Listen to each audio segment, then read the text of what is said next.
Hey everyone, moving on to the next part of our introduction, we're actually going to look at the other component of a vector. The first component is the direction. Alright, so component 1, direction. And where we talk about the direction, we already know that is from, well, what point to the other. In our definition of a vector, moving on from, let's say, point A to B or from point B to A. So we use the example 1, 1, and 3, 4. We know that if we were to go to in this particular direction, well, as how we define vectors, or the definition or the base idea of vectors is the straight line change from one point to the other based on the change in the coordinates. So the first coordinate being the x, change in x, and the second coordinate being the change in y. Another part of, or rather the second component of a vector is actually the magnitude. And the magnitude, I'm pretty sure that some of you would have already heard of this term, is actually simply the length of a vector. Alright, so something like this, the magnitude is the length. And the magnitude of a vector can be denoted as such. A simple modular sign and put the vector in there will simply be the length of the vector. So how do we calculate the magnitude of a vector? You notice that it's the length of a line segment, right? The length between 2 points. And I'm pretty sure that some of you have already heard of that, where we, let's say, have 2 points, x1, y1, and x2, y2. And we have this following formula where you just simply take the distance, or rather the difference between each type of coordinates, the x coordinate and the y coordinate, and then you square it, sum it, square root it. Alright? So the difference in the x coordinates, you square it, add the difference squared in the y coordinates, and then you square the whole thing. AKA the square root sum of squares, SRSS for short. So it's actually the same idea here. Alright?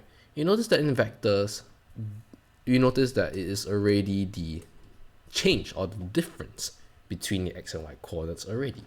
So what does that mean? So it means that we actually don't have to do any difference really. You can just take the values itself. So if we're to look at, let's say, a vector AB, or actually let's put it easily, vector A. Let's say we have alpha 1 and alpha 2, and for the H2 syllabus, vector B, beta 1, beta 2, beta 3. So in essence, right, alpha 1 is the change in the x coordinates, so x2 minus x1. Alpha 2 is already the change in the y coordinates, y2 minus y1. So we notice that to get the mod of the vector A, or rather the magnitude of vector A, is simply square root alpha 1 squared plus alpha 2 squared, right? Because alpha 1 is already x2 minus x1. Alpha 2 is y2 minus y1. Similarly, even though it's in 3 dimensions, magnitude of B is simply square root of beta 1 square plus beta 2 square plus beta 3 square. So not really a difference in any way. Alright, sorry for that random voice crack, but that was hilarious. So let's put on some numbers and we can almost call this video an end. So let's say if you look at vector A, alright, let's say we have vector A being equals to, let's say, 1, 2, then the mod of vector, or rather the magnitude of vector A is 1 square plus 2 square equals to root 5.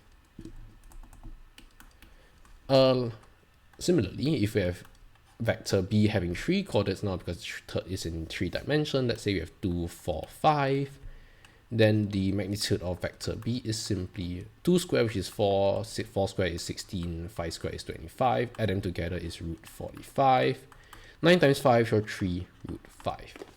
Alright, so that is how you can calculate magnitude of a vector.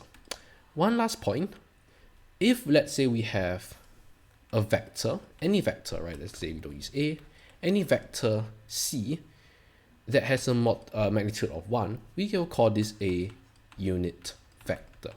So a unit vector is basically a vector that has magnitude 1.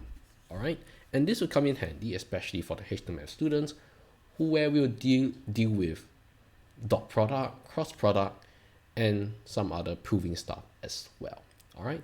So take note of this idea of unit vectors, especially for the HTML students, where the magnitude of a vector is simply 1. I mean, includes in the name unit, right? Unit means 1. All right. So there we have it, the conclusion of the introduction of vectors. We looked at the second component of a vector, the magnitude, after talking about the first, which is the direction.